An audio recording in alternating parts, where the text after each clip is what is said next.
Xo'p, uchinchi harfimiz nun harfi. Nun harfi B bilan farqli ravishda chiziqdan pastga tushishi kerak. Chiziq tepasiga yozdik. Endi nunni mana ko'ringlar. Siz qozonni chiziqda pastga tushirib, endi bu nun B harfidan ko'ra kichikroq yozasizlar buni. Qaranglar, B harfini ikkita katta orasiga joylashtirdik. Buni nima qildim? 1,5 katta qilib yozdim. Nun harfi bo'ldi.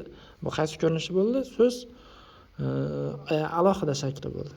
So'z boshida xuddi N kabi yoziladi. So'z boshida faqat nuqtasini B kabi yoziladi, faqat nuqtasini tepaga qo'yasizlar.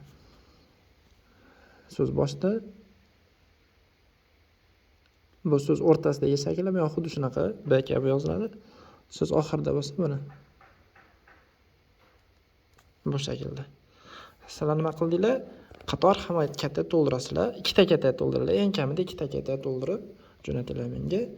Lug'atlarni ham yozib beraman. Bunda ham yozgan lug'ati bor edi. Ana bor edi.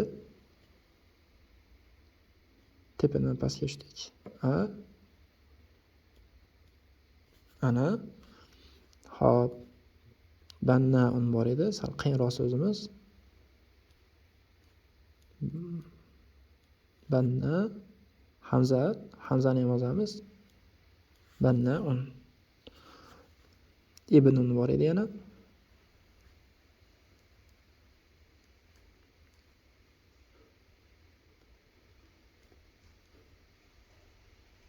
Ibn un. Oxirgisi babani.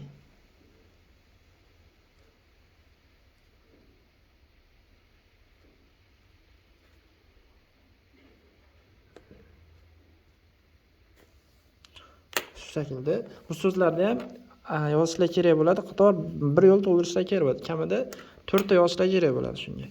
Ya'ni 4 ta ana deb xullas banna 4 ta 5 ta yozib yuboringlar. Qo'llar kelish uchun.